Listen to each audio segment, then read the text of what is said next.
Hari ini dilema balik terus. Oke,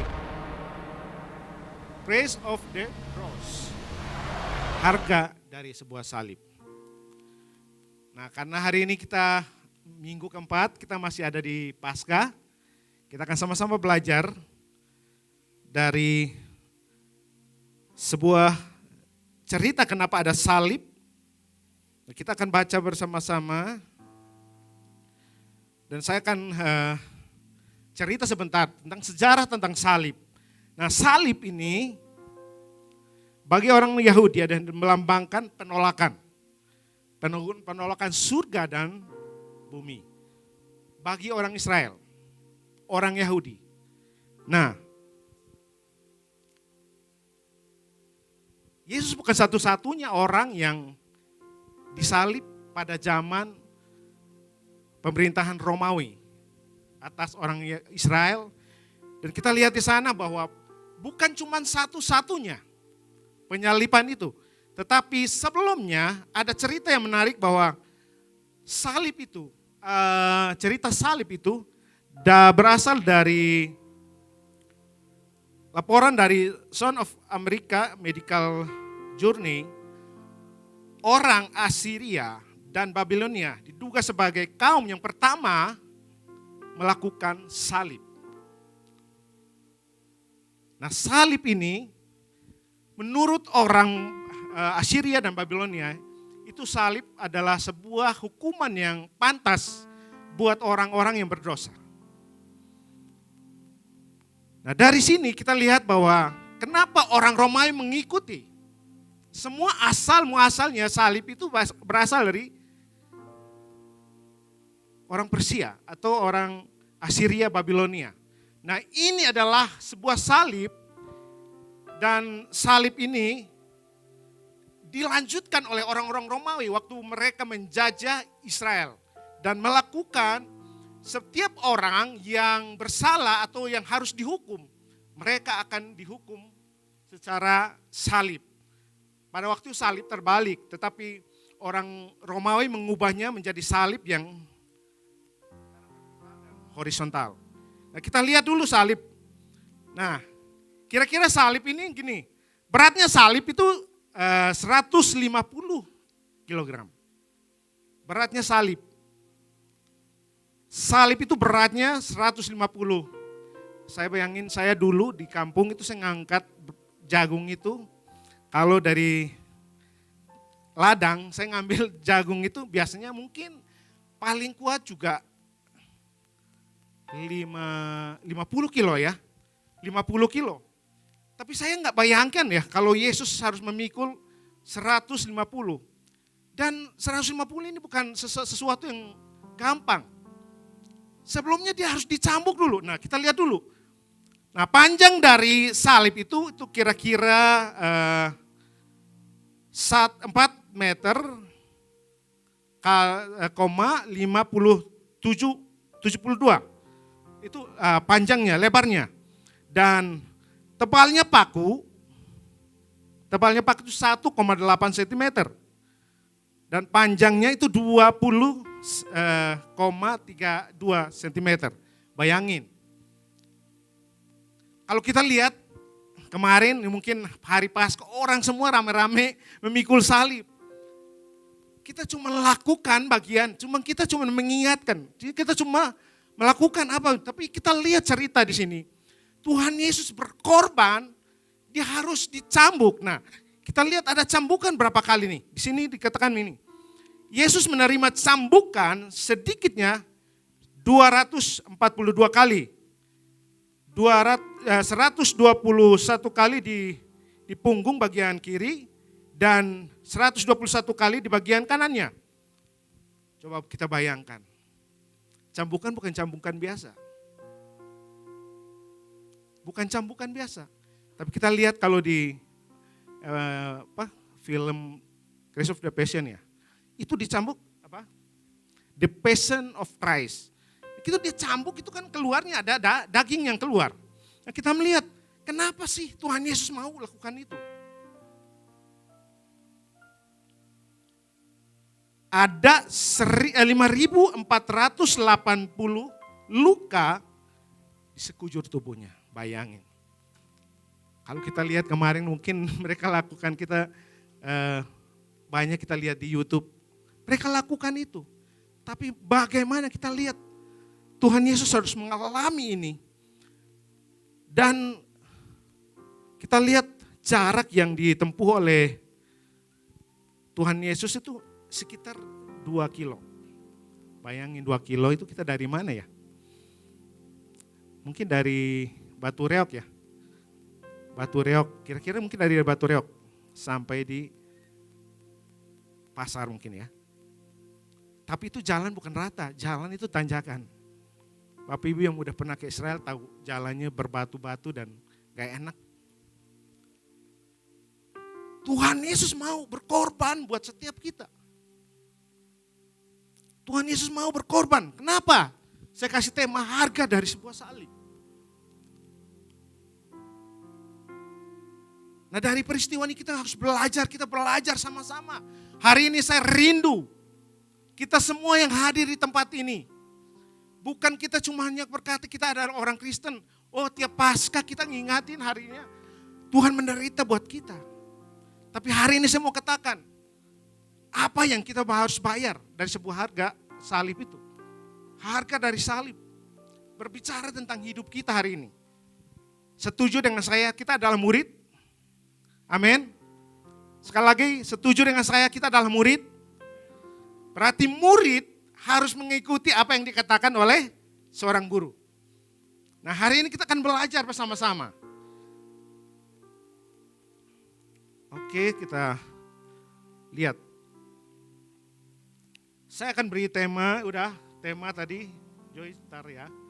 Oke, Matius 16 ayat 21 sampai 26. Kita akan baca, Joy tolong tampilkan. Wah ini kalinya kecil sekali ya. Nah saya akan bacakan. Sejak waktu itu, Yesus mulai menyatakan kepada murid-muridnya bahwa ia harus pergi ke Yerusalem dan menanggung banyak penderitaan dari pihak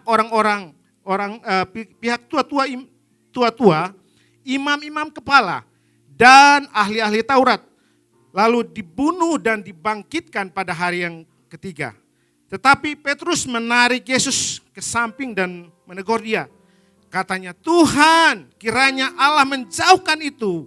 Hal itu sekali-kali tidak akan menimpa engkau.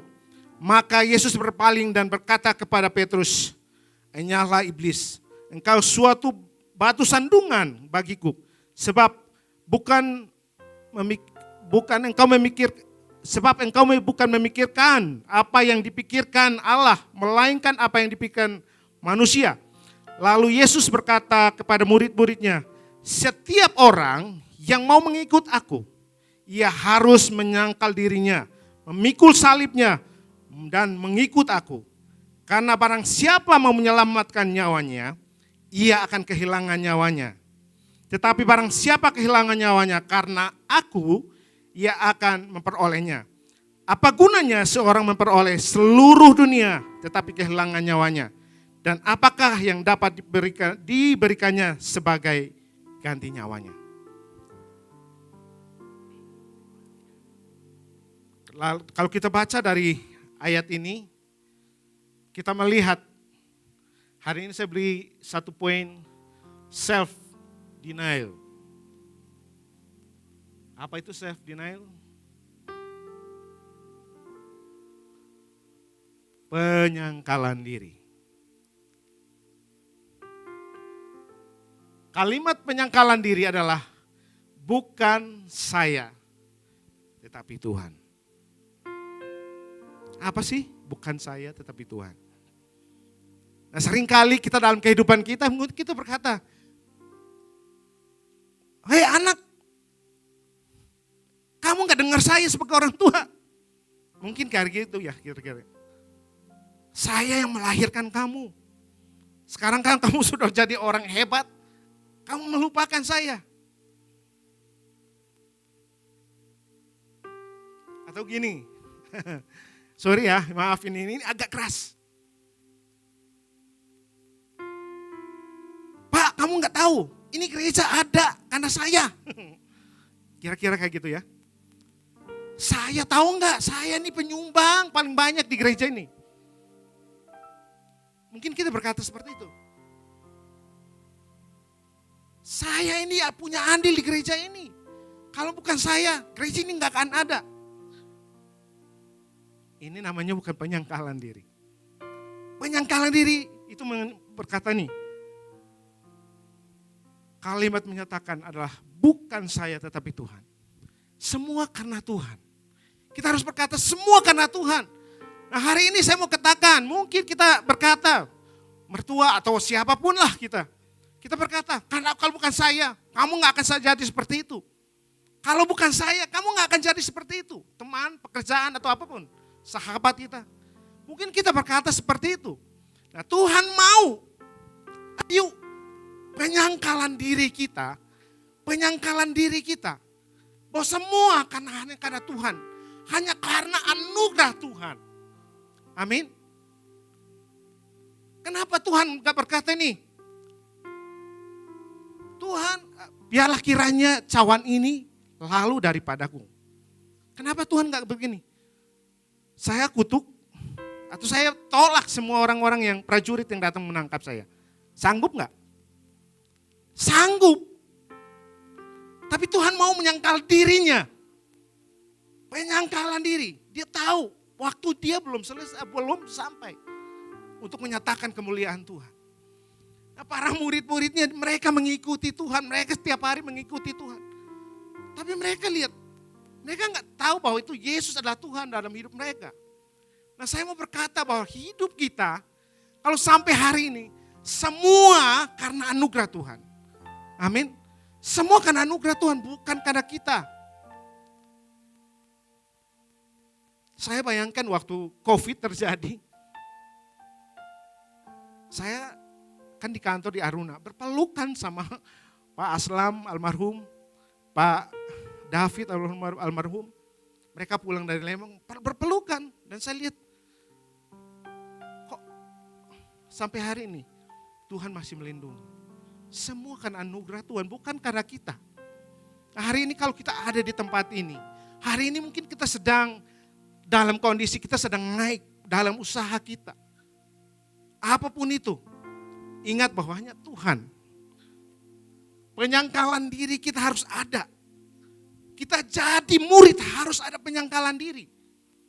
Kalau kita belum penyangkalan diri dalam kehidupan kita ada, mari kita koreksi hidup kita hari ini.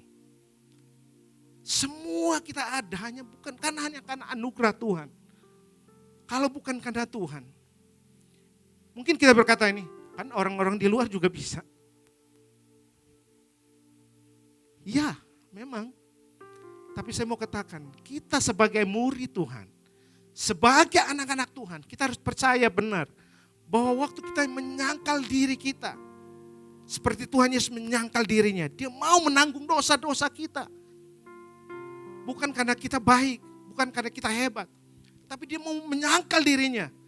Dia mau supaya menebus kita dari setiap dosa-dosa kita. Dosa apa? Kayak marahan, apa lain. Banyaklah dosa masa lalu kita. Dia mau mati buat kita. Dia mau menyangkal dirinya. Dan kita harus bersyukur. Tuhan Yesus baik dalam kehidupan kita. Dia sangat-sangat baik dalam kehidupan kita. Jadi saya percaya bahwa kalau kita menyangkal diri kita, saya percaya Tuhan akan memakai kita. Tuhan akan mengubah hidup kita.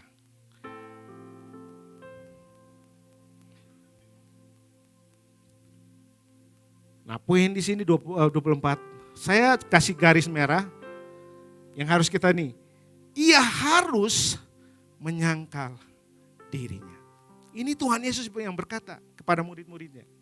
Setiap orang yang mau mengikut aku harus. Ia harus. Hari ini mari kita katakan kiri kanan, kita harus menyangkal diri. Ayo, kita harus menyangkal diri kita. Karena penyangkalan itu yang Tuhan mau keluar dari mulut kita. Menyangkal diri kita. Karena kalau kita nggak menyangkal diri kita akan semakin hari semakin sombong di hadapan Tuhan. Saya ada bukan saya bangun pagi, saya bangun subuh-subuh, saya harus bekerja keras. Tapi coba bayangkan, kalau Tuhan kasih aja kita nggak bisa jalan. Kita nggak bisa jalan. Mau apa yang kita lakukan? Kita harus bersyukur Tuhan Yesus baik dalam kehidupan kita. Amin. Jadi hari ini yuk kita harus mau menyangkal diri kita. Poin yang kedua.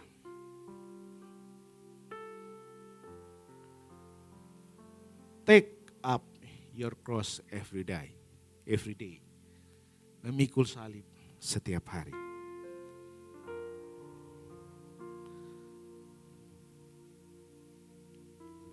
Belum pernah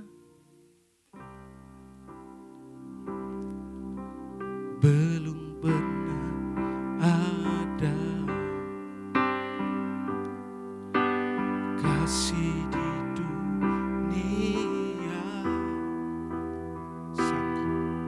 sanggup mengubah diriku apa adanya selain Simu Yesus.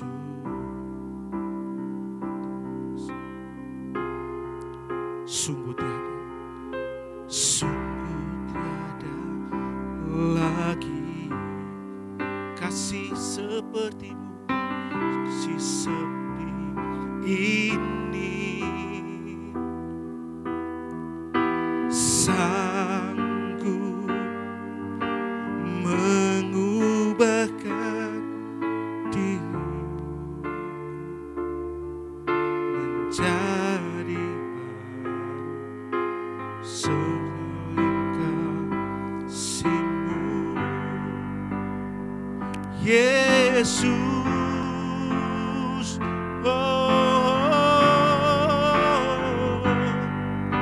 Kau ku kagumi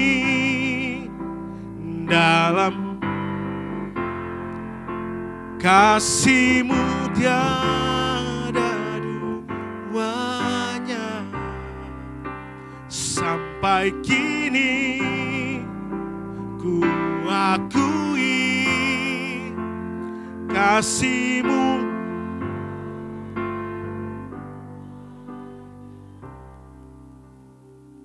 Hanya karena kasih kita ada sampai hari ini. Poin yang kedua, take up your cross every day. Pikul salib kita setiap hari. Nah, pikul salib kita setiap hari. Mungkin dalam rumah tangga kita, di pekerjaan kita ada bentrok, kita ada tidak saling pahaman satu sama yang lain. Mungkin kita berkata, siapa sih yang pemimpin nih? Saya pemimpin kamu. Saya atasan kamu. Atau lain-lain sebagainya. Tuhan mau kita pikul salib setiap hari. Memikul salib. Salib kalau tadi kita lihat, salib itu berat. Tuhan Yesus berkata, setiap orang yang mau mengikut aku, dia harus memikul salibnya. Kita harus memikul salib kita setiap saat. Menyangkal diri, memikul salib.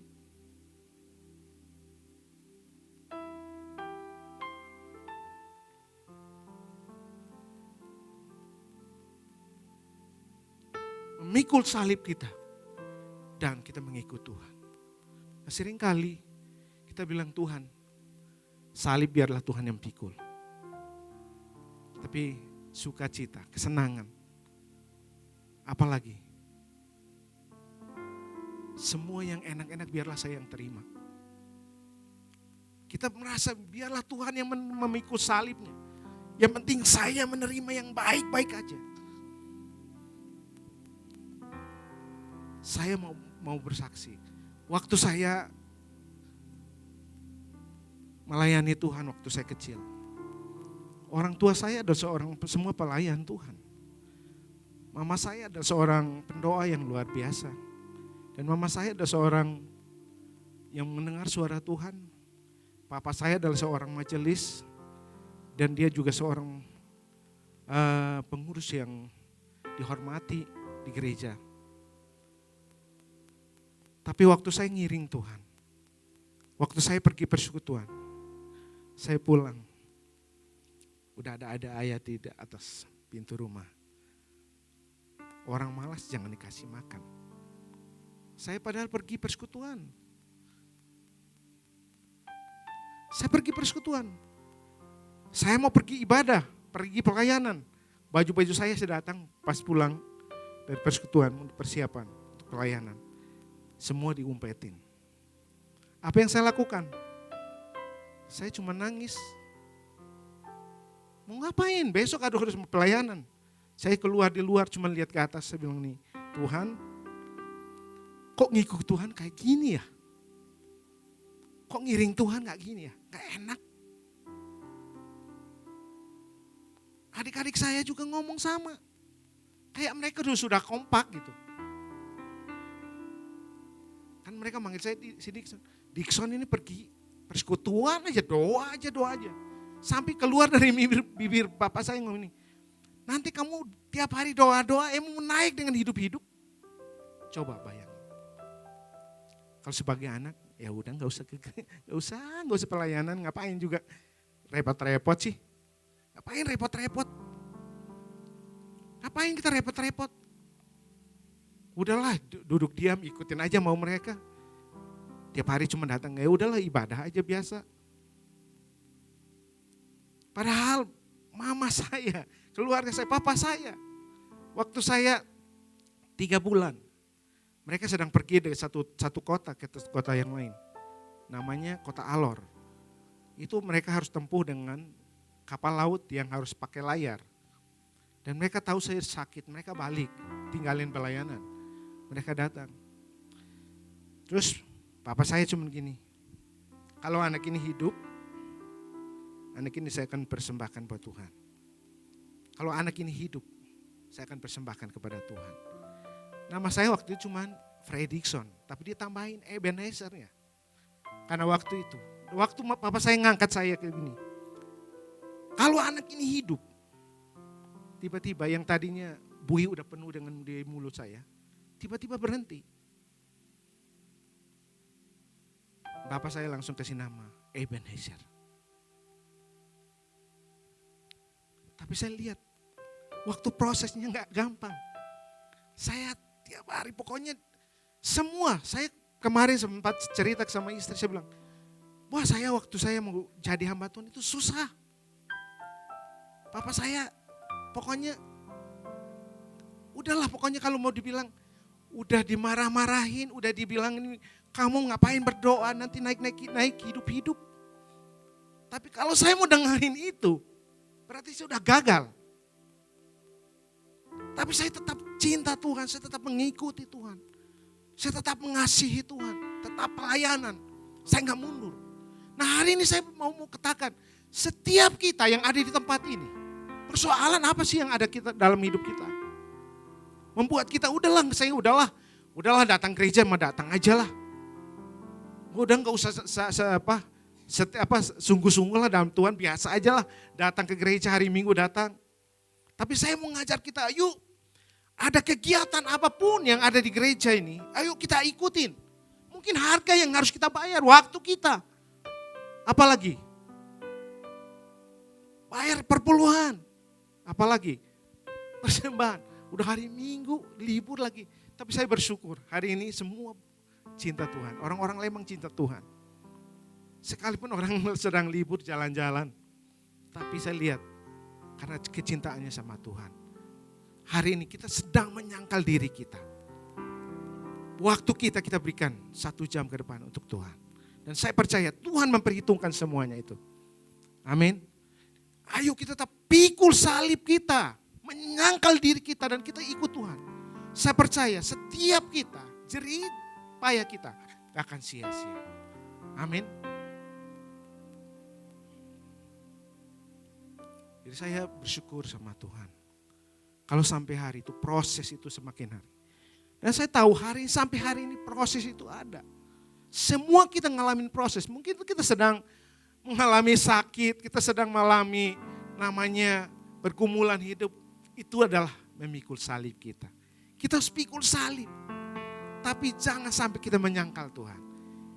Kita tetap setia sama Tuhan. Amin. Tetap setia. Setia. Itu yang Tuhan mau sebagai seorang murid. Tetap kita setia sama Tuhan.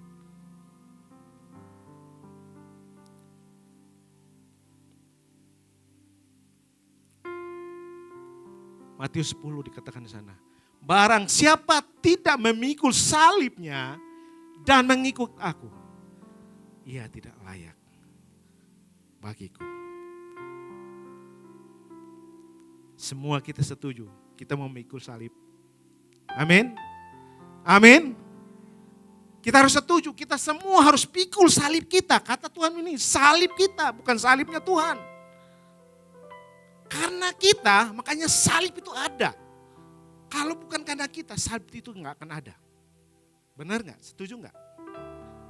Kita harus setuju. Karena kita yang berdosa ini, Tuhan mau relakan hidupnya. Mau menebus kita, mau mengambil kita dari lumpur dosa. Membawa kita kepada hidup yang kekal. Amin. Barang siapa tidak memikul salibnya dan mengikut aku, ia tidak menjadi muridku. Kalau kita mau menjadi murid, Lukas 14 ayat 27. Jadi barang siapa tidak menjadi murid, dia harus memikul salibnya. Jadi kita semua yang di sini adalah murid. Katakan sekali lagi, murid. Kita adalah murid-muridnya Tuhan.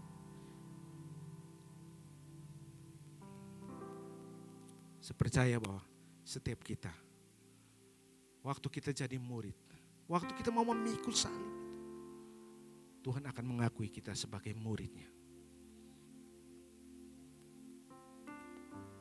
The cross is suffering. Salib itu adalah penderitaan. Salib itu adalah penderitaan. Semua kita pasti menderita. Kalau kita nggak mau menderita, berarti kita bukan muridnya Tuhan. Setuju? Kalau kita nggak mau menderita, kita bukan lagi murid, tapi kita adalah anak-anak gampang. Saya percaya bahwa setiap kita, salib adalah penderitaan, tetapi tidak semua penderitaan itu karena salib. Nah ini, kita lihat banyak orang, ya saya nggak tahu dengan kita juga mungkin. Kita bilang ini, saya menderita. Tapi kalau kita menderita karena kita mencuri itu menderita bukan? Kita ngomong, oh saya menderita, saya ini ada anak-anak Tuhan, saya menderita. Tapi kalau kita curi, sama aja. Itu bukan penderitaan, itu namanya konyol. Itu bukan penderitaan, tapi konyol. Jadi penderitaan itu benar-benar kita harus mengalami Tuhan. Kita mengalami, yang namanya kita mengiring Tuhan. Mungkin kita gak salah, orang lain mengatakan, kamu ikut Tuhan.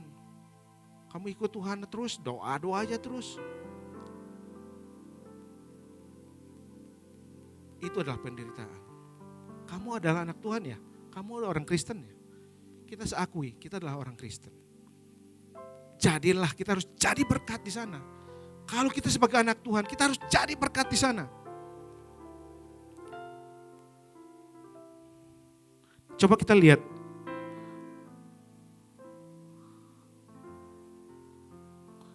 Ayat yang ke-25.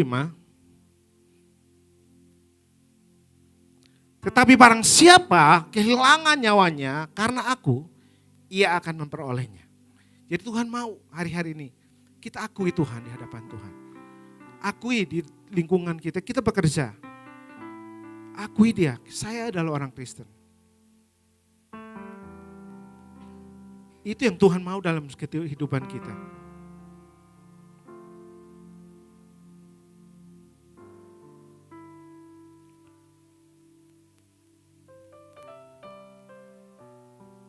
Apa gunanya seorang memperoleh seluruh dunia tetapi kehilangan nyawanya? Dan apakah yang dapat diberikan sebagai ganti nyawanya. Kita harus berikan hidup kita, persembahkan hidup kita. Ayo, semua kita. Mungkin kita merasa, aduh saya udahlah gak terlibat, saya udahlah datang ibadah hari Minggu. Ayo, ada kul-kul yang ada di tempat mana, di setiap tempat. Atau mungkin ada yang rindu, saya mau buka kul. Ayo kita jadikan rumah kita menjadi rumah doa bagi segala bangsa. Kita akan jadikan hidup kita.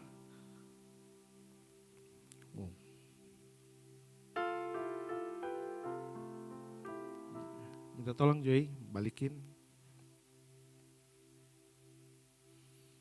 Ayat 25.